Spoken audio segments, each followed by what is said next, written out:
What's happening in the real world?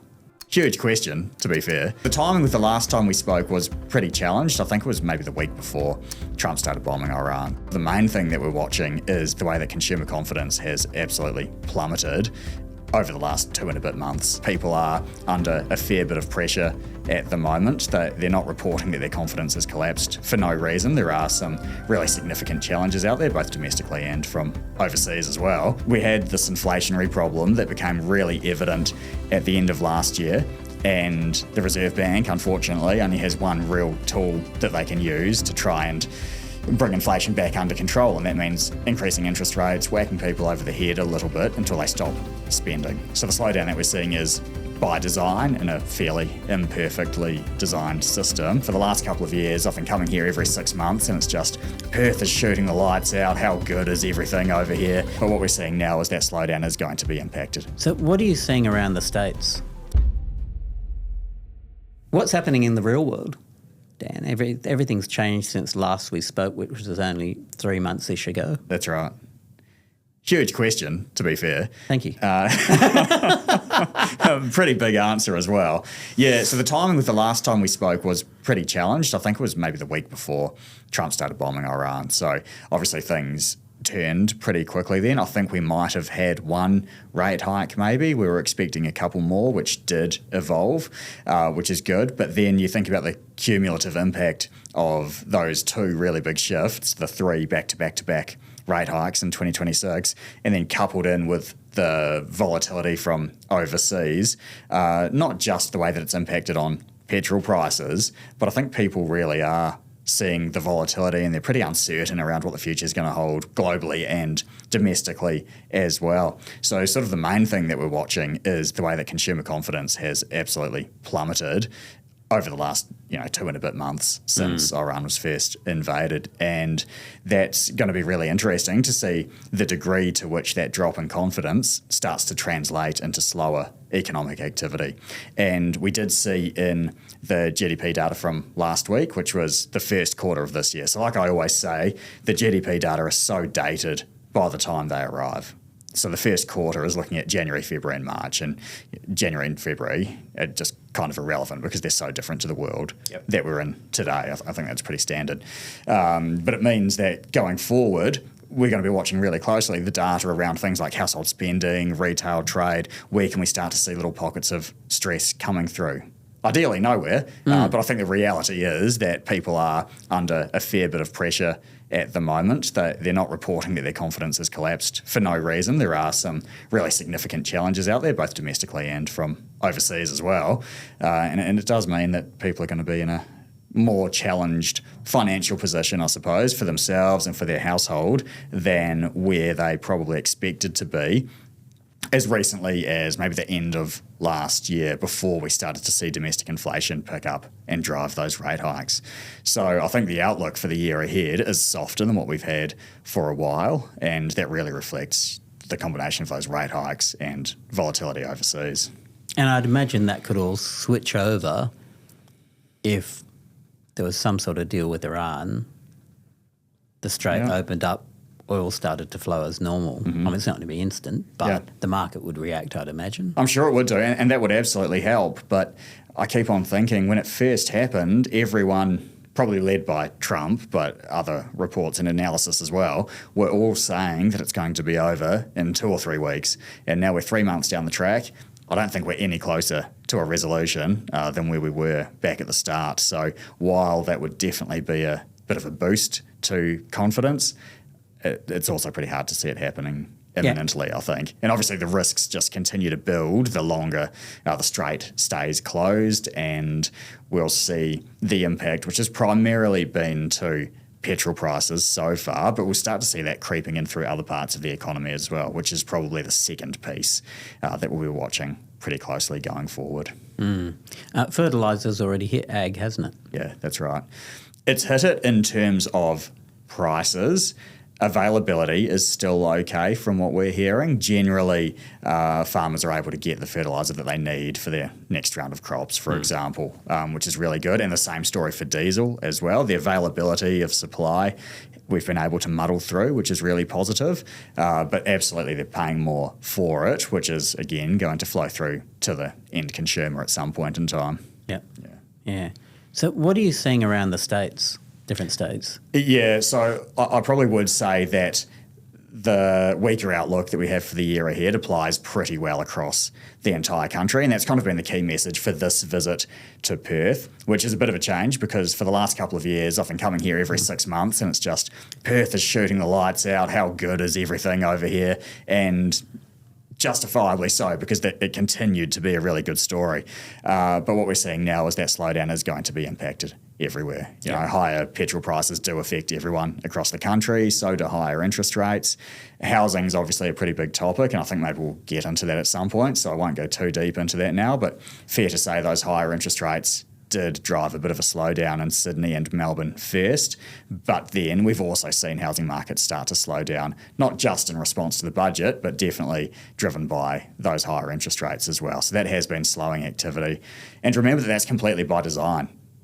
We had this inflationary problem that became really evident at the end of last year, and the Reserve Bank, unfortunately, only has one real tool that they can use to try and bring inflation back under control, and that means increasing interest rates, whacking people over the head a little bit until they stop spending. So the slowdown that we're seeing is by design in a fairly imperfectly designed system, and it does mean that that's going to occur across most parts of the country. Obviously, there are some differences there in terms of the way that house prices have responded, like I mentioned, and somewhere like Melbourne, for example, is still lagging behind in terms of a weaker labour market compared to somewhere like Perth. So the starting point is a little bit different. Those two cities are kind of the polar ends of the spectrum, and it means that Perth is better placed to face into these challenges. But generally, the theme of a slower economy is going to be pretty consistent across the country. So in every state, and certainly in WA, there are a number of large infrastructure projects which are underway, and from what I've heard, are still slated to be launched. Yes. So that's still going to underpin a certain amount of the economy here, isn't it? It is, yeah.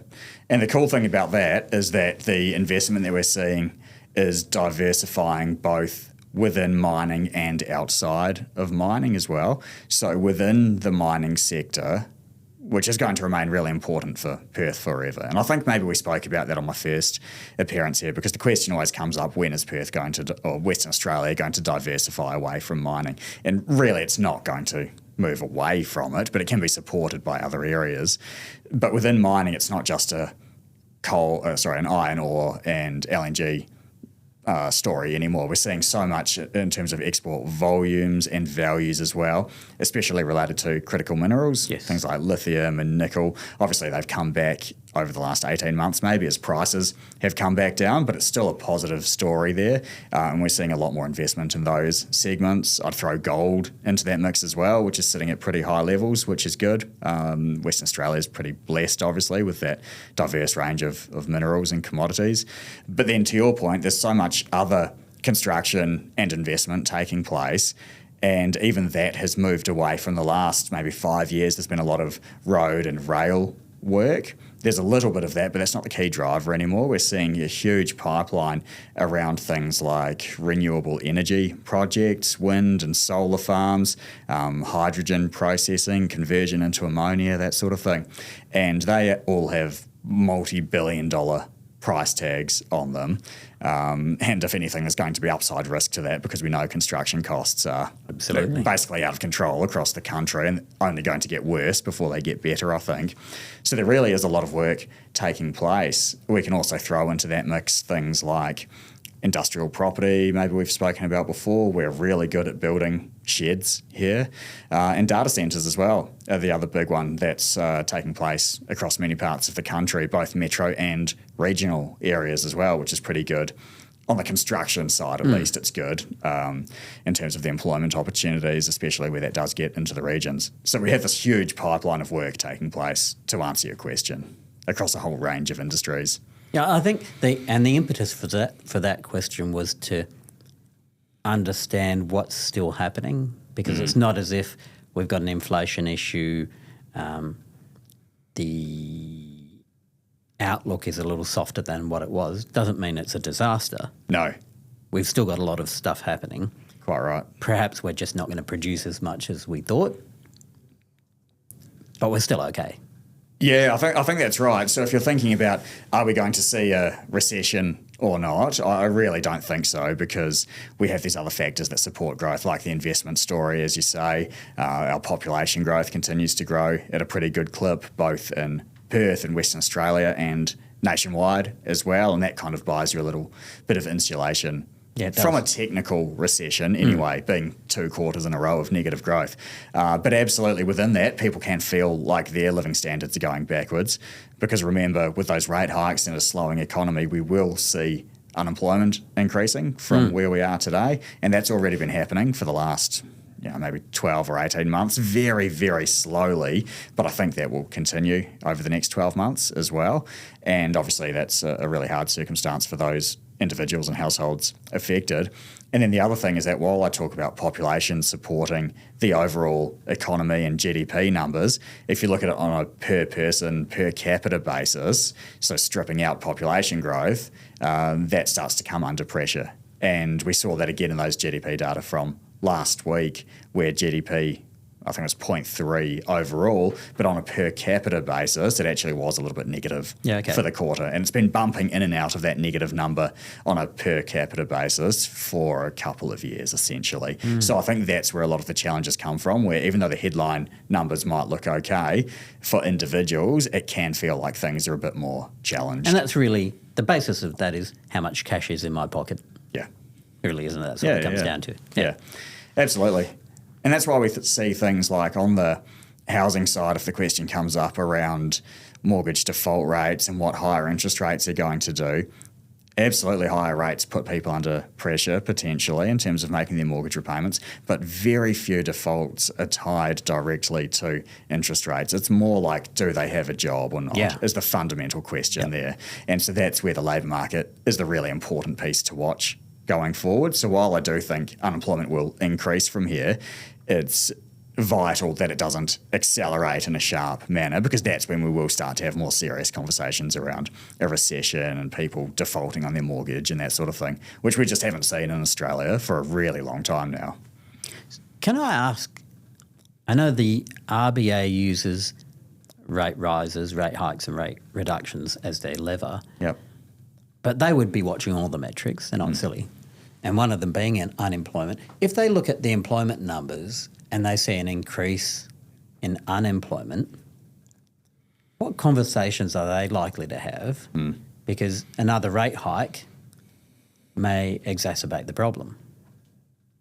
Yep. How does that bit of the ecosystem work? Yeah, so that's exactly the question that they're asking, and it's a really fine balancing act, because they do have that dual mandate of providing a stable labour market, essentially, I forget the exact wording, versus inflation being within that 2 to 3% target band. So when we do have this structural inflationary problem, and then you overlay events from overseas making that worse as well, it really is hard to strike that balance of increasing interest rates, bringing inflation back down, but we don't want it to come down too quickly or too low, because that's going to impact the labour market as well. So there's not really an easy answer to that, and it's really a case of best judgment trying to work out what the appropriate balance looks like. And I think that's where some of the challenges have come through in recent years, where the Reserve Bank and government, all levels of government really, haven't been perfectly aligned, because we see that government spending to support households where needed, well-intentioned in many cases, directly makes the RBA's job harder as well. And a really good example of that is the reduction in the fuel tax excise. So understandably, when petrol jumped up to $2.40 or $2.50 a litre, households were feeling the pinch, coupled with rate hikes. So the government introduced that reduction for a short period of time until the end of this month, if it's not extended, to provide support for those households. But then what we've seen is that spending on fuel has just completely carried on as if there's nothing happening overseas.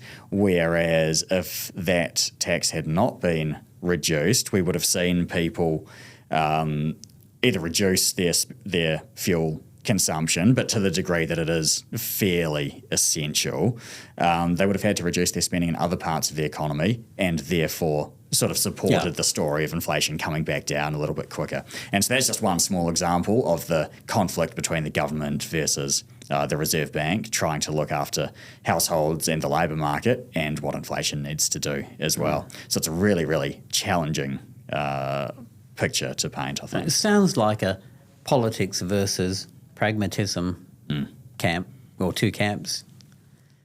Well, we won't go there. I'm not going to drag you into that rabbit hole, but it does sound that way. But it's really interesting because when I studied economics, we were always taught that one of the key virtues of the central bank, like the Reserve Bank, is that they're strictly independent from government. So obviously that was kind of one directional. They were saying that the government has no sway over the Reserve Bank increasing or lowering interest rates. But the more time goes on, you start to think, is that strict independence the absolute pinnacle of what things could be like? Should there be a closer working relationship between the two to try and make sure that they're more on board with the inflationary and labour force objectives that we do have? And obviously that's really difficult in somewhere like Australia, where you've got different levels of government across all the states as well, because it's not just the federal government that's been supporting a lot of spending and driving economic activity and inflation. It is the states as well. So again, there's not an easy answer to that one, but it's a little thought piece, I think. It's a great thought piece. And I'm going to share an opinion. I think keep them independent, and they should be able to influence directly different levels of government. And it's an education. Yeah. To try and temper the politics, because it is appease the people so they'll vote for us. Yes. That's very cynical, but yes. Yeah. I mean, there's probably a little more nuance in it than that, but what it boils down to is if absolutely. you don't feel like you needed to appease the people, you might look at it differently. Yeah, that's right. And you see that every time through election cycles. There's the budget and the lead up to elections, for example, state and federal as well. Becomes a bit of a lolly scramble. Yeah. But I think fundamentally the thing to keep in mind there is that we did have a domestic inflation problem even before events overseas kicked off, and it means that we probably would have had those 3 rate hikes even in the absence of the Iran war and petrol prices. So that's really well up. worth noting, because it's very easy to forget that, isn't it? Yeah. And say it's because of this. Well, yes. No, it started way before, actually. Absolutely. And clearly it doesn't help, but it had started earlier. Yeah, it's the important takeaway there, I think. Yeah. So what have you noticed in terms of business and business growth in the different states? How's it looking? What's working? What industries are outperforming? Yeah. So really mixed. For example, I've been to a couple of lunches in recent weeks in Perth and in Melbourne for the road transport sector. And for the vast majority of those operators, they've been able to pass on their increased transport or fuel costs because that's baked into the contracts that they have. So things are pretty well and good in that industry. They haven't been able to pass on 100% because that's not really how the contracts were designed. There is a little bit of sharing in there, but they have been able to pass on the majority of the cost. But then ultimately that does get borne by the consumer at the end of the day, whether that's households or other businesses. So that's something I think worth keeping in mind, that while the transport sector looks generally pretty solid at this point, it does take time to flow through to the end users, and that's where the risk comes around inflation sort of picking up to another degree. The property sector, again, we'll talk to housing in a bit more detail, but that really has slowed down across most metrics, and we're seeing a real gap has opened up in terms of buyer and seller expectations, primarily on the housing side. At the moment, commercial property has been tracking pretty well overall, some differences across the states, but we've even seen some improvement in like the office sector, for example, that's been really weak for quite some time now. Yeah, absolutely. And Perth's a really important part of that. Do you want me to talk to that? You sounded really surprised. I am. Yeah, so my little nugget, I think, for Perth when I'm talking about the office sector is that you've had 5 years in a row of positive office absorption, so businesses taking up space more than what they're leaving behind, and that's the only capital city where that's occurred.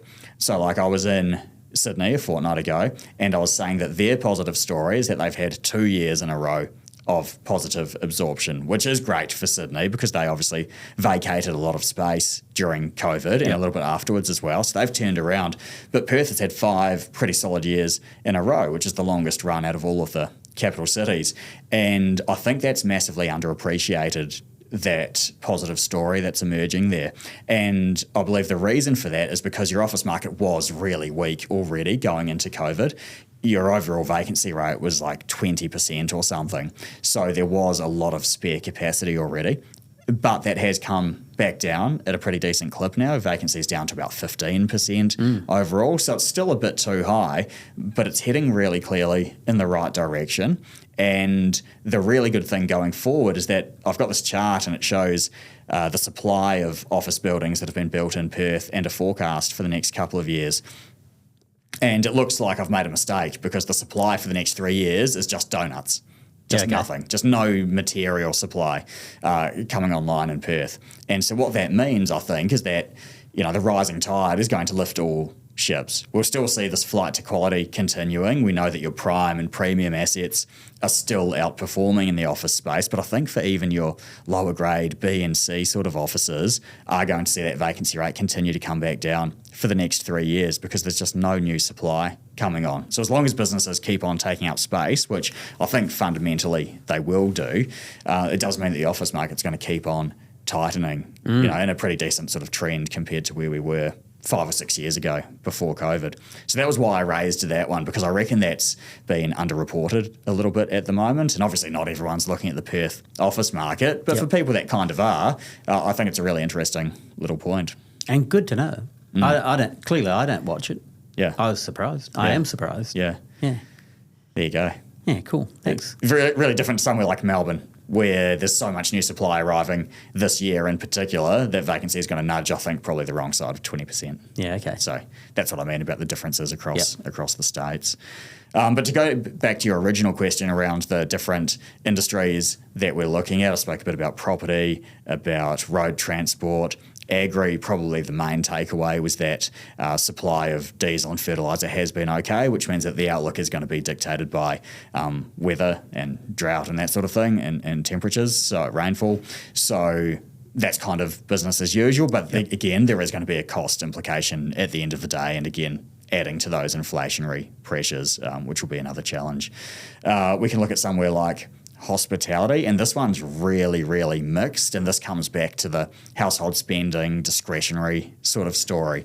And from my really brief time in Perth and when I was in southeast Queensland, Brisbane and the Gold Coast, maybe 6 weeks ago now, you'd have no idea there's a cost of living crisis and a war overseas and higher interest rates, because hospitality, pubs, clubs are going really well in general. Restaurants looking pretty solid also.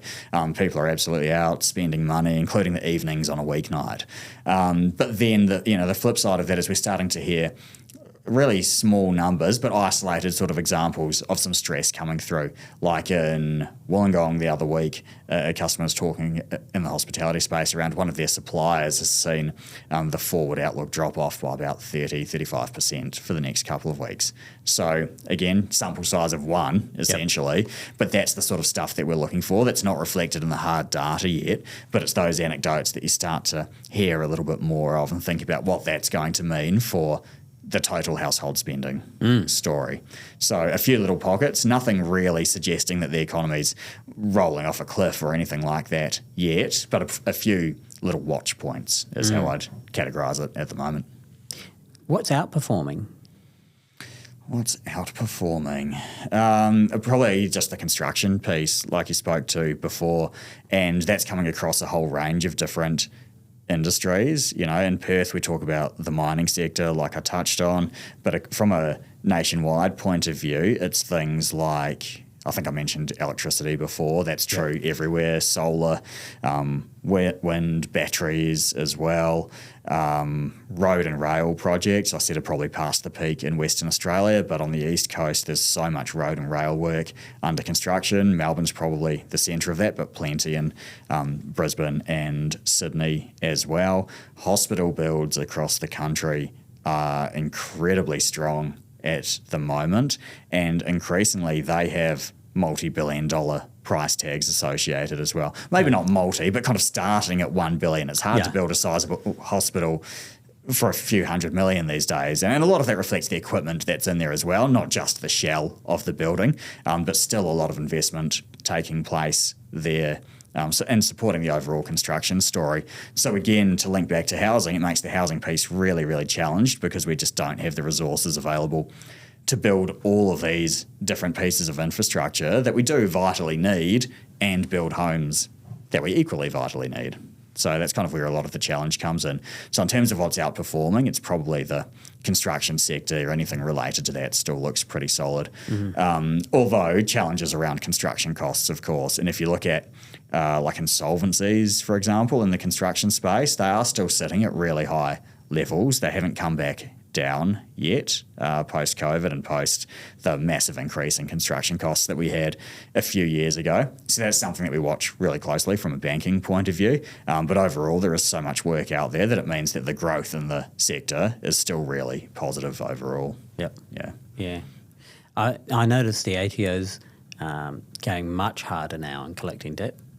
Director penalty notices seem to be up. Applications for winding up of companies seem to be up. Okay. And that's probably a bit of catch up when we had basically the amnesty on defaults and insolvencies during COVID, and we saw them fall to incredibly low levels, not quite zero, but pretty close to for a period of time. And across a number of industries, we have seen a bit of an increase in ultimate insolvencies since then as well. So it's probably part of that story, I think. Yeah, I wanted to bring it up because there are a lot of people who talk about it in the circles that I speak to, and I think they forget that story started years ago. Sure. It's not something that's happening now because of what's happening now. Yes. If you track back, and I do deal with a few of them, we try and look at restructures and getting them back. Actually started 3, 4, in some of them 5 years ago, and they've not actually been diligent enough to accept it and to put a plan in place to deal with it. Okay.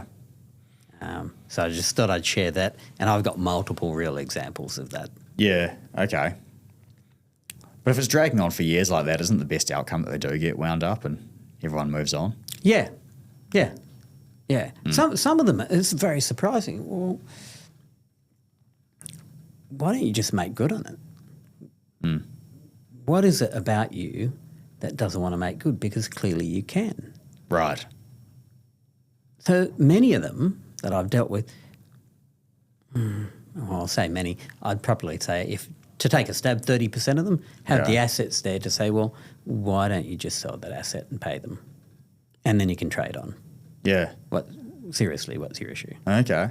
Interesting. Yeah. So it's more of a behavioural issue. It's a behavioural in a lot of issue. cases. Yeah, that's right. Some of them, I don't think they'd last 5 years if the ones that are really insolvent, yes, you should probably just wind it up. Sure. But those ones are probably 3 years of debts have just been struggling and plodding along trying to work it out. Yeah. That's okay. The ones that are older, oftentimes it's people who they just don't want to pay. Okay. So that's really interesting from a banking point of view because you put a lot of work when you're onboarding new customers, trying to understand their background and what potential behaviour would look like in times of stress. Because everyone can operate perfectly when times are good, right? Yeah, and behaviour is absolutely above board and wonderful. But when push comes to shove, that's the really tricky part to try and understand before it's too late. Anyway, I thought I'd share that little nugget because I don't think that's spoken about enough. And some of the issues that people have today, they could have solved years ago if they looked at their own behaviour. Sure. Any particular industries? Mining services. Okay. I see a few in there. Yep. Times have been good. They've had some very, very good times, built up assets, but some of the guys just don't want to pay the bills. I'd like to not pay my bills too. But. Yeah, the person on the other end's going to come knocking. Yeah, because of course, you go, that's right. Yeah, we provided you a service, you agreed to pay us, and now you're not. Yeah. Well, what does that say about you? That's right. So I think it's not just mining services, just a couple, No, of course, a couple come to mind. And Yeah. I think if you actually strip that out, the business operationally is still good. Just the cash has been stripped out of the business. Yep. And you're not willing to put it back to pay your people you owe money to. Yeah, sure. Yeah. That's people, isn't it? It is. Anyway. Yeah. And that's been really topical lately because a lot of the questions that I get around the budget implications for housing ultimately come back to individual behaviour, which becomes really difficult to try and assess because we know that people are not perfectly rational and may well respond to things in funny and emotional ways. Yep. And that's why you've got policies in place. Yeah, that's right. Yeah. That's right. Yeah. Learn to experience, put on words in a bit of paper. Yeah. That's it. Talk about property. Yeah. What's happening in the resi Yeah. space? I get lots of questions around people. People here are still buying. It seems the number of days to sale have increased marginally, but there's still competition.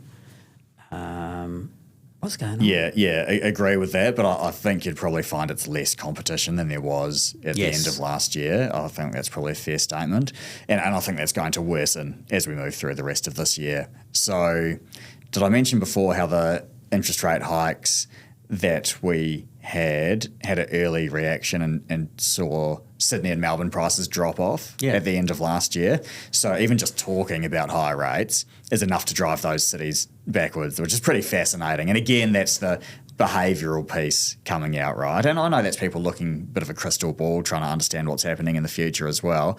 But it's really fascinating to see the peak in those markets was like October, November last year, and now they're back to where they were basically 12 months ago. So they've given up a little bit recently. And this is another example where it's important to be really clear around what's driving those changes, because in the last 2 or 3 weeks, yes, the budget has had an impact, but before then it was not budget related. It was firmly, squarely interest rate related. Yep. And if you look at a chart on really, you can get daily housing price data if you're a massive nerd like myself. So you can look at that and you see like Perth's prices were just out of control at the end of last year. They were increasing 2.5%, 3% in a month for a number of months in a row, which is clearly unsustainable and due for a bit of pullback. And then you can see, to your point, prices are still increasing at the moment. There is still competition out there, but less than what there was, because for the most recent month, that growth rate has come down to about 1%. And there's a pretty clear trend line now. We've eased your way from 3% growth at the end of last year, and every month is just a little bit less, but pretty consistently heading in that slower direction, the same as what we're seeing in other parts of the country. So Sydney and Melbourne, like I said, they peaked earlier. They've been in negative territory for a little while now, but the other states are very well heading in that direction too, to the extent that somewhere like Adelaide, which has had a pretty similar trajectory to Perth in recent years, I think is going to be about flat in June, which would be their first non-positive month for a really extended time, right? I'd have to go and see how long. And I do think Perth and Brisbane as well are going to catch up in that direction later on this year. So those higher interest rates are the main catalyst of that. We had 3 back to back to back. It reduces people's borrowing capacity. And then coupled with a bit of uncertainty from overseas, again, that doesn't directly impact Australia, but if people are feeling a bit emotional around what the outlook might do, maybe spending $1.5 million isn't quite the right time if you're a bit uncertain around what the global environment looks like. So I think that's a pretty fair sort of response. But then more recently, we've definitely seen the budget has set the cat amongst the pigeons, I think. And that's probably a fair statement as well. And if we look at things, like you say, the time it takes to sell a property has indeed pushed out a little bit in Perth, but it's still incredibly tight. But that's a pretty consistent theme again, alongside the easing and growth that we've had.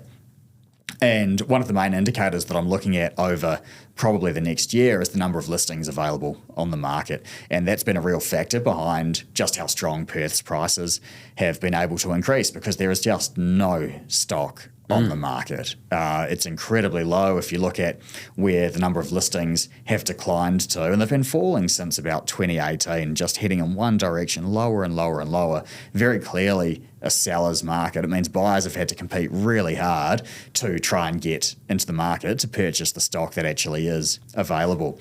But more recently, we have seen a pretty clear uptick in the number of homes available. And the first comment on that is that it's not a flood of people rushing for the exits. And I wouldn't expect that to occur, because if you think about the changes to negative gearing, obviously they're grandfathered. So I think it would be fairly irrational for investors to be panic selling at the moment, unless they firmly believe prices are going to drop by 30% and they just want to get their money somewhere else. But I don't think that's going to be widespread. It's more tied into the fact that homes are taking a bit longer to sell now, and that's why you see the number of listings increase as they remain on the market.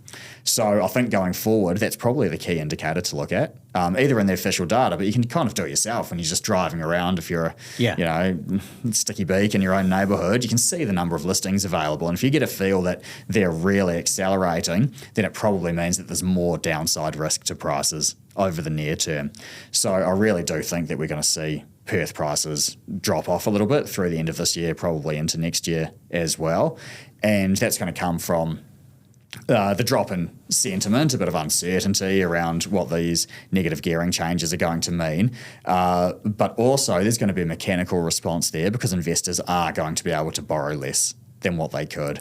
And maybe just for interest for people that aren't familiar with this, if you just go on your bank website, anz.com, little plug, and you go to the borrowing capacity calculator, you can see there's a really clear difference between how much an investor versus an owner-occupier can borrow for the same inputs, as in same income, same spending patterns, and so on. The investor will be able to borrow 15, maybe 20% more, depending on a bunch of factors.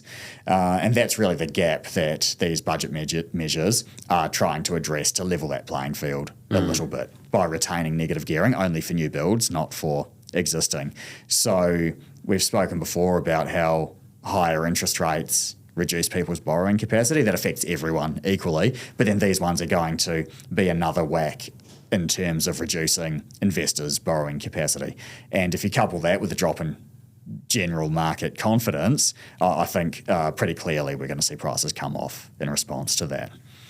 So that's kind of the near-term story, and that's how I think about the supply of housing in the near term, which is the number of listings available for sale today. Over the long term, though, that supply story is really around the total stock of homes that we're living in, within Perth or WA or Australia. And for all of the reasons that we spoke about before on the construction side, just how hard it is to build homes these days, it means that we go into these changes with a structural housing shortage. And I think that really puts a bit of a floor underneath just how far prices can fall, because yes, there's issues with confidence and investors' borrowing power and all of that stuff, but we still have a housing shortage. We still have this huge current of underbidders in terms of owner-occupiers, first home buyers, for example, that are going to be there. And I think that will prevent a more material downturn in housing prices over the longer term, because the demand for housing is going to continue to expand. Population growth is still running at a pretty good clip. That's probably going to slow down. The budget papers did have overseas migration easing a bit from where we are, although the most recent data doesn't look like that's happening, but they're the projections as they sit. So the demand for housing still looks really solid, and in supply, I just really fail to see how we can increase housing supply. Even with these, I know I'm going on a bit of a rant here, but hopefully it's all sort of interesting and helpful. I get one, you get one. Yeah, thanks. Appreciate that. Got to get it off my chest. Yeah. Come on, Dan, unload it. It's okay. So on the supply side, we spoke about the construction cost story before, and I think that's really the key issue with building more homes. So while I completely understand that the government is trying to encourage investors to look at building new homes instead of existing by retaining negative gearing benefits and the 50% capital gains discount for new builds only going forward, they're trying to use tax incentives as one additional lever to support housing supply. And that makes perfect sense in isolation, but that's not really the problem in terms of how many homes we can build. It's the availability of labour and then construction costs, probably even more so at the moment. And they are connected, those two issues, because of everything that we spoke about before, all the other good stuff that we do need to build heaps of, all this infrastructure and hospitals and power generation and that sort of thing. We need that, but it does mean that housing tends to fall by the wayside a little bit. Can I add another piece to the puzzle? Sure. And actually, you're a great person to bounce this off, because I think there's another piece to the puzzle, which is not only release of land, but you've got to build infrastructure to that land. So you can say, well, I'll release another 50,000 hectares in Whoop Whoop, outer metro, let's call it. But that's well and good. You need power there. Yeah. You need water there. You need sewer. So those, and they're very expensive. You got to build roads there. Yeah. There's schools. There's a whole bunch of planning and infrastructure that needs to be built to support that land release. So it's not just we need to release the land. And I think there are issues with that anyway, because it takes us so damn long to do it. But in addition, there's that economic cost to say, well, we release that land now to make that usable for construction, regardless of construction costs. We actually build $1 billion worth of infrastructure. Yep. Hey, who's got the money? Anyone got a spare bill? Yeah, that's right. Is that also a piece to the puzzle? Yeah, 100%. It's all part of it. And I reckon we spoke on my first visit here around how, especially in greenfield estates and places like Sydney and Melbourne, we build train stations 10 years after people move in, which just isn't acceptable. And that's part of it. Obviously, you need your power and water and everything first. But that's just another example of that. And I know from a local issue, Western Power seems to be under the pump. We've heard some real horror stories around electricity connections onto new sites, never mind greenfield sites, but sometimes infill as well. So really difficult to see that improving. And again, where I talk about labour shortages, it's not just the high-vis tradies on site. There's a real shortage of professional workers in a lot of these cases as well. If we think about planning approvals and permits, a lot of the councils are absolutely under the pump because they've got shortages of town planners and legal and that sort of thing as well. So, there's a whole range of sort of issues that build in and make it really difficult for us. And that's why I'm really sceptical around housing target. I think it's great that there is a target. We're categorically not going to get close to building it. I think that's a given at this point. And we see things like building approvals have been picking up at a good clip. In Western Australia, we've seen housing approvals are about 80% higher than they were 18, 24 months ago, which is great on paper. But two things. The first one is that more reflects that approvals were at catastrophically low levels back in 2023, and so they have improved since then, which is good. But then we need to actually build the things as well. The approvals on paper are great, but we need to take that next step and get them in. So, a whole range of issues, I think, from start to finish. That's why I'm pessimistic on the amount of new homes that we'll be able to build. We will increase from here, absolutely, but not at the pace that we need to, and that underlying shortage is going to like I say, basically put a floor underneath how far prices can fall over the near term, I think. Any inkling on what that might look like? It's a dangerous thing to ask, but I ask it anyway. In terms of percentage declines, I wouldn't be terrible. This is not ANZ's view, by the way. This is my personal view. I wouldn't be shocked if we had like 10% over the next 12 months, something like that. Which isn't a great deal in the scheme of things. Well, this is the funny thing, right? Sorry to cut you off, but you look at the budget papers, the work that Treasury's done, and they think these changes are going to be a 2% reduction in housing prices. In Perth, that takes you back in time, 35 days. Something like that. So it's an absolute drop in the bucket. It's going to be more than 2%. I strongly believe that. But even 10% for somewhere like Perth is not that much. It's not even a year. So I really don't think that's the end of the world. But I probably have a bit more concern around somewhere like Adelaide, where housing affordability has become even more stretched than what we see in Perth. And I know we've spoken about that before. If you look at the portion of the average income that's needed to service the average mortgage, even though Perth has had this massive run-up in prices, your affordability still looks sort of okay just because prices were so depressed before they started going on this massive run. Whereas Adelaide was a little bit different, and their affordability today looks really, really stretched. So I think they might have a little bit more to give up. I don't think we'll see prices dropping off like 20, 25%, like what we've seen over in New Zealand. They've had a few different drivers of that drop over there. But I wouldn't be surprised if we did get to 10% or so, which is pretty material, actually, because we haven't had a downturn like that in housing at the national level for quite some time. I know Perth has, absolutely, 15 years ago. Yeah. But at the national level, that would be a pretty material change for us.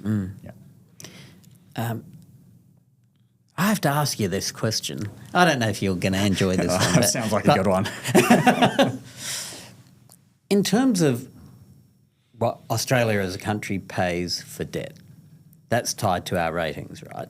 Yes. So if our ratings drop, we're going to get charged more interest. The interest will go higher. Yeah. So where would we sit if we said, well, if we borrowed, I'm making this up, $50 billion today, or a sizable chunk of money, so we could say, all right, we're not going to solve housing, but I reckon we could increase supply markedly, let's say by 50%. We'll borrow X amount of billions of dollars. We'll fund the infrastructure. Get the roads, schools, hospitals, train stations there, the land's there. We will allow more construction workers to come into the country so we can complete. It's got issues, but you start a flywheel, right? Because you say, okay, well, we've borrowed the money today, we're investing in infrastructure, that's good long-term stuff. We're increasing the population, tax take will come up. We're going to increase the amount of consumption because there are more people. You're almost accelerating what you might project would be our population by 2035. So you bring it, you compress it, do compression. We'll bring it back to 2030. But we're not just spending the money, we're putting it into infrastructure which will give us a return. If we did that, one, where does it sit, I'm using your mathematical mind, in terms of ratings? And are we better off saying, stuff it, we're going to do it anyway? Because it's cheaper if we did it today than it's likely to be if we said, oh, we'll wait till we can afford it. Yeah, really tough one. I don't mind the idea, but I think the challenge would be that ratings agencies would look at that and think you need so much to go absolutely perfectly right for that to kind of play out as you envisage it, in terms of getting in the skills that we need from overseas, making sure that we're actually building Australian quality product and not, crap boxes that are going to fall over in 12 months, that sort of thing. So matching up those skills. How many people can we bring in without driving inflation through the roof and sort of making things worse for ourselves in terms of higher interest rates and what that means for the rest of the economy, higher interest rates even aside from your ratings downgrades, for example. So I don't think the ratings agencies are going to love it. I don't know what the impact would be just mechanically in terms of the step up, corresponding between one ratings downgrade versus the interest impact that would have, but I don't think it would be great news for us. But the thinking, I reckon, is on the right lines. And you look at how many people we get coming into the country every year, but very, very few of them are in the construction sector. And I think that speaks to the challenges with lining up those skills and qualifications from overseas, making sure they do align with what we need here. But it does kind of feel like that's the low-hanging fruit that should be improved going forward. So at least a small piece of what you're suggesting, I suppose. But then your comment was really interesting around it's going to be cheaper to do it today than it is in 10 or 15 years' time. And I think that kind of sums up the position that we're in now, where we're trying to do all of this infrastructure that really should have been done 15, 20, even 30 years ago, if we knew our population was going to be where it was today. And it's really interesting. If you look at the intergenerational report that comes out every, is it 4 or 5 years, and you look at one from the year 2000, and I forget the exact numbers now, it's been a little while since I looked at it, but our population today is literally millions of people more than what was projected to be the case by 2025, say. Yep.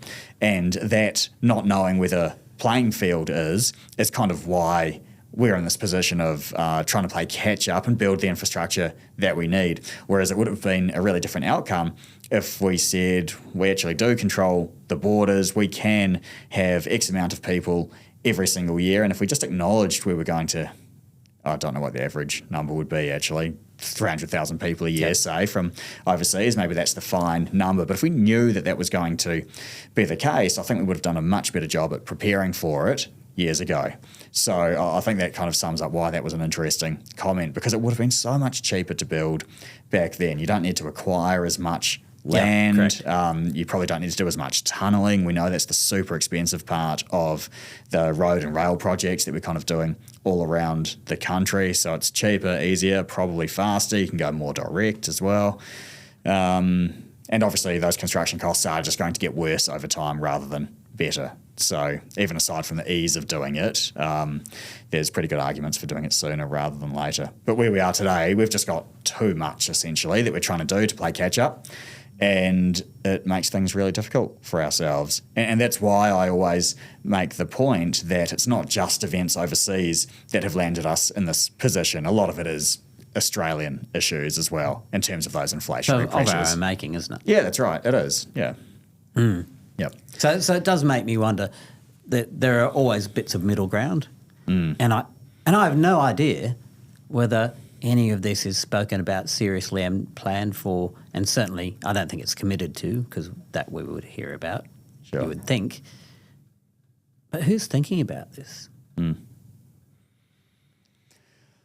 Well, I think the government is, because if you look at the budget papers, I mentioned before, they are expecting overseas migration to slow down. So for a bit of context there, we had a peak of about 550,000 overseas migrants the year that borders reopened post-COVID. So that was an all-time record level. It was never going to stay there because a lot of that was just pent-up demand from those couple of years of closure. It's fallen down to about 300,000 now, which is still above the long-term average. And the budget papers expect that to fall down to 225,000 in the next 2 years and then kind of settle around that level. And there were some comments in the budget around what is going to shape that outcome. And one of them was referring to visas being and citizenship being granted for people that are already in the country rather than from overseas, which is like a little piece of the puzzle. And obviously that's really easy to write on paper. It doesn't elaborate exactly how that process is going to look, but it does make me think, to your question, yeah, they probably are thinking about this stuff and acknowledging that we can't have population growth to the degree that we've had on average since those borders opened post-COVID. Because this has all been pretty doom and gloom, but I always make the point that out of anywhere in the world, somewhere like Australia is super high on the list of places that people would want to move. And if we decided that 1 million people a year was the magic number, which it's obviously not, but if we did, we'd fill that. We'd fill our boots with people that want to move here. Absolutely. No doubt. So it's more just around thinking about what the correct number we believe should look like and how we actually make that happen. I would love to find out how they think that through. And whether they actually talk to each other properly about it. Because if you said, oh, well, we'll take housing, we've got this ambitious aim, we may not get there, but let's say we got to 50%. It doesn't feel like rocket science to me to say, well, you're going to need a lot of people in construction. Yeah. How many have we got? Yeah. Like Business 101. Yeah. We need 20 people. Gee, Dan, we've only got 10. Where are we going to, But you know, the other part of the problem is, and this always used to get asked sort of facetiously, but now it's a real problem. If we do import all these, 20,000 construction workers, where are they going to live, for starters? We need more homes for them so that we can get them over here to build homes. And then, of the ones that do come over, they're not going to go back. they'll be part of a permanent sort of intake that we have as well, which is maybe your catch-up or compression comment before, where we sort of front-load migration and then it's eased off a bit in subsequent years. And you're right, it would have fuel an inflation problem. Yeah. So I think we just have to think differently and creatively, and I think we need compression. And think compression. Okay, well, what if we don't accept that in an ideal world this will take us 15 years? By the way, 15 years we're going to have other problems. Yeah. How do we do it in 5?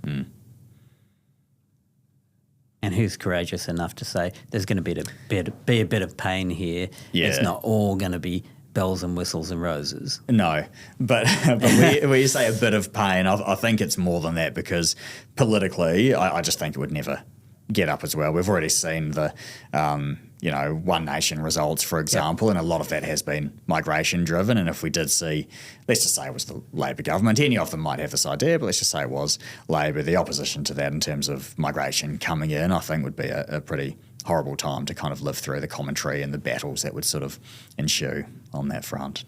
So then how do we – that sounds like an education and an open discussion community question rather than politics. You go, okay, the politicians will do what they do. We understand why. I'll say that without judgment. You go, okay, that is the playing field. Yeah. That's where you live. We get it.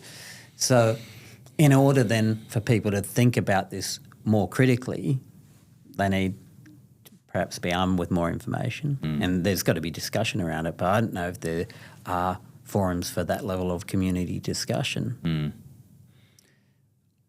I don't know the answer to that, but I think the education piece is really important, because there is a genuine carrot that can be achieved here. It's not all just stick and whacking people over the head. The country's going to be better off. It's going to be better off if we can build more homes, if we deliver more infrastructure, people can get from A to B faster, they can be more productive in terms of where they live and work, and greater flexibility.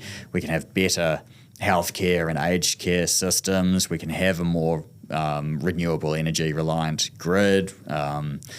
We can have all the data centres in the world as well if we want to build more of those. We're building plenty already too. That's probably another one that I didn't talk about. We're building plenty of those, into the mix of everything else that we're doing. So I think the end story in Australia is great anyway. I love it. One of the best places on the planet, if you ask me. And I think we could be so much better. But it requires a community to understand the issues, and then that might drive some decision making at the political level, because they feel like they can say a few things without getting whacked. Yeah. I don't know. Yeah. One of the reasons why I think it's really difficult as well is to think of a Melbourne example. The state government is taking a really long-term view around things like the suburban rail loop, and that's the ring rail line that's going around. I think it's 3 stages and connecting up to the airport and all of that sort of stuff. And the opposition to that is really incredible. And you can understand that because there's been so many examples of cost blowouts and that sort of thing, and just wild salaries on offer for some of the role, or wages on offer for some of the roles that are involved there. So I think a lot of people see that stuff and think, what hope do we have of getting it right in future when we're trying to build even more of this stuff in a more compressed time frame? So I definitely think it'd be a massive challenge, and I would be wildly impressed if anyone was able to pull something like that off. Yeah, I live in hope. But I appreciate the thought. Yeah, absolutely. Yeah, look, if we don't talk about it, we can't get community on board, because the discussion won't exist, because everybody just gives up and says, well, that's never going to happen. Yeah. And I would start by saying a government should never run a project. Just the wrong people. It's the wrong fit. Yeah. Yeah. You're not bad. Yeah. You're just not fit for purpose. Yeah. And that's probably speaking to a lot of the labour shortages again, the skilled professionals that we have that are probably better placed to run that sort of work. But then the other thing is you're going to run into a lot of opposition around not in my backyard sort of stuff, Yep. To your original comment, which was, I think, around greenfield areas in particular on the outskirts, which we've got heaps of land in Australia. We can use it in a lot better fashion than what we do now, and especially somewhere like Perth. You could move inland a little bit instead of having to be right on the water, perhaps. But I understand wanting to be near the water, obviously. But nobody wants the higher or medium rise sort of stuff above train stations or near train stations in their suburbs. Yep. So, well, not nobody, but, many people don't. So, but it can't all be greenfield that does the heavy lifting. There has to be some infill as well. I think it's the balance between the two becomes really important. Well, the town planners that I speak to, their feedback is we have to do infill.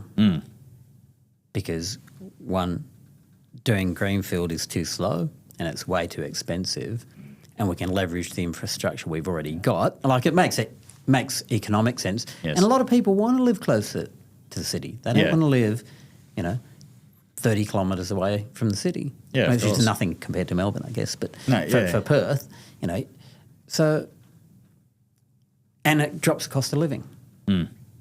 Transport costs go down, more people can use public transport, there's a whole bunch of things. Anyway. Yeah, of course. Well, it makes public transport stack up a lot better in terms of the investment the more people you have using it as well. Yeah, it is really hard to justify a train line going out 30 kilometres in one direction compared to, 15 kilometres. We're going to get twice the amount of people using it. Yep. So, yeah. So, in summary, we've gone off on a few they're interesting tangents to me. As always. Thank you. But I think just airing them is incredibly important because a few people might start picking up on it and talking about it more. You get the conversation running. We might start moving the dial a bit in time. Yeah, sure. It takes time. Sure. Wrap us up. Yeah. I think still Australia's still a good place. We're still in good shape. Yeah, absolutely. And within that, Perth is still essentially the place to be within Australia. I throw southeast Queensland into that bucket as well. I think I might have mentioned earlier on. And just that really strong economy that has been built up here from a increasingly diverse range of industries is really important, and it leaves you some pretty good foundations to face into the challenges that we're seeing. Having said all of that, the outlook for the next year is weaker than what we've had over the last couple of years. I don't think we should shy away from that, both in terms of the economic outlook and employment likely to nudge higher, but certainly for housing as well. But I think important to remember where we've come from over the last couple of years. I agree with you. If Perth prices do drop off 10%, heaven forbid, we've had a pretty strong run in recent years. So I think that longer term context is really important. And ditto from the labour market. You've got the lowest unemployment rate out of all the capital cities. A bit of an increase from here is still going to leave you pretty well positioned compared to basically any time in the last 50 years, aside from maybe the mining boom as well, 15, 16 years ago. So overall, I think it's still, while the outlook is weaker than it has been, I think it's still a pretty encouraging sort of outlook compared to most other parts around the world. And that's why we love Australia so much. Yeah, we do. Yeah. Thanks, Dan. Oh, you're welcome. Anytime. Very happy to be here. Yeah, thanks, love mate. it. And thanks cheers. for the in-person visit. Have a good flight back to Melbourne. I certainly will. Thank you. I'll be sleeping all the way. Yeah, good on you. Thanks, mate. Cheers.